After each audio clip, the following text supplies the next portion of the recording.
There are people actually hoping for a recession in Canada.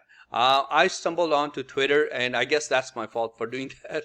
But a lot of people on there, they're saying, you know what?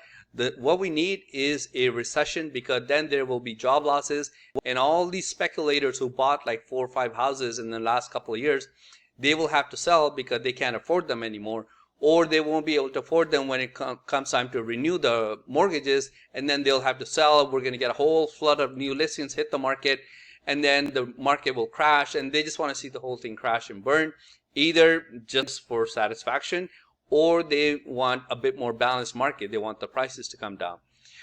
I can't tell them how to think, but if I can just request something, if we can just have a bit more compassion, because when you hope for a recession, you're not just like, not everyone in Canada is a speculator in the real estate market.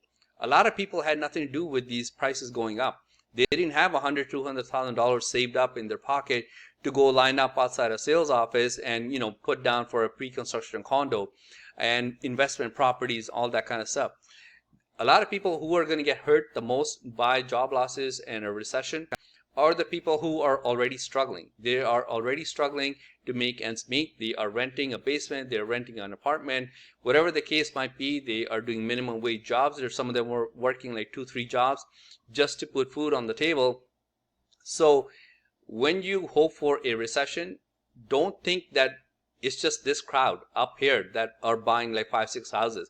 But a lot of people who are just barely surviving, they might be going on food stamps. They don't know if the rent is going to get paid. They don't know if they can afford fruits or vegetables. And the single moms especially, like, a lot of people are really, really struggling. So please, a little more compassion. Let's all be a bit more Canadian in all this, right?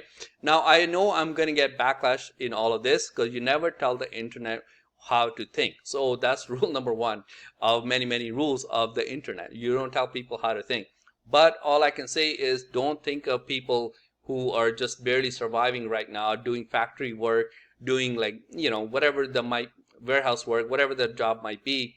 Don't think of them as collateral damage just to bring more balance into the real estate market. Everyone is equal. Everyone has a life. Everyone has dreams. Some have kids who are, like struggling. And so a bit more compassion, a bit more Canadian, please. And because whatever's going to happen is going to happen.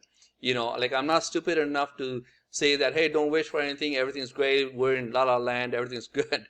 Whatever's going to happen is going to happen, right? The economic forces will take force. So if recession comes, it comes. If inflation goes up and then the rates go up, that happens. But in the meantime, I'd rather be on this side, not consciously wishing for a recession.